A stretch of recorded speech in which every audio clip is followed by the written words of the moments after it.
Hello friends, welcome to Kamala Nintu channel. నేను మీ లావణ్య. రెండో ప్రమో కూడా వచ్చేసింది. ఫైర్ మామూలుగా లేదండి. కానీ వీళ్ళందరూ అరుపులు కేకలు చూస్తుంటే నాకు వైజాగ్ ఎర్రగడ్డ నుంచి ఏమైనా వచ్చారా అని అనిపించింది.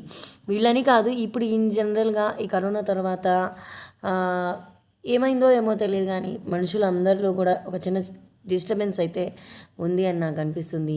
అదే ఇప్పుడు వచ్చిన కంటెస్టెంట్స్లో ఎక్కువ మందిలో కనిపిస్తుంది అని నాకు అనిపించింది. ఊరకే ఫైర్ అయిపోతున్నారు. అక్కడ మ్యాటర్ ఏం లేకపోయినా ఇది ఎడిటర్ మాయాజాలమా, నిజంగానే వాళ్ళు అలానే మాట్లాడారా అనేది మాత్రం మనం ఎపిసోడ్ చూసి ఒక నిర్ణయానికి వద్దాము.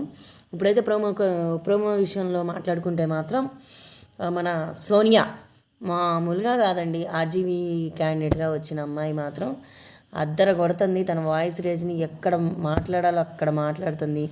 ఒక హరియానా, ఒక ఇనాయా మాత్రం నాకు ఖచ్చితంగా కనిపిస్తున్నారు. ఈ అమ్మాయి ముందు అనుకోని సంఘటనలు జరిగి ఇనాయాలాగా ఏమన్నా ఎలిమినేట్ అయితే తప్పితే హరియానా లాగా టాప్ 5లోకి వెళ్తుంది అని నాకు అనిపిస్తుంది. మరి చూద్దాము ఎంతవరకు కరెక్టో. ఇక యాష్మి ఇది కూడా తన వాదన కూడా కరెక్టే. నన్ను ఎందుకు లాక్కొస్తున్నావు అని చెప్పాలి. ఏమైనా అక్కడ ఏం జరిగిందో మనకు తెలియదు. మనం ప్రోమో విషయమే మాట్లాడుకుందాం. చీఫ్ కోసం ఎన్నుకుంటున్నప్పుడు నిఖిల్, నైనిక ఇంకొక చీఫ్ని ఎన్నుకోవాలి అని అనుకున్నప్పుడు వాళ్ళ పాయింట్స్ చెప్తున్నారు. వీళ్ళు సూట్ కాదు అని నిఖిల్ చెప్తున్నప్పుడు సోనియా రైట్ చేసిందనమాట. తిని ఇంకా ఇర్రెస్పాన్సిబుల్గా ఉంది అని చెప్పి మాట్లాడినప్పుడు వై ఆర్ యూ పుల్లింగ్ మీ అని చెప్పి యష్మి అడుగుతుంది. యష్మి కూడా కరెక్టే అని నాకు అనిపించింది. సోనియాది కరెక్టే, యష్మి కూడా అసలు నా గురించి ఎందుకు మాట్లాడుతున్నావు, ఆ అబ్బాయి ఎందుకు కాదో చెప్పు అనేదైతే బాగుంటుంది. సోనియా వాదన కరెక్టే. మరి యష్మి కృష్ణ ముకుంద మురారిలో ముకుంద రియాక్షన్ కూడా కరెక్టే అని అనిపించింది.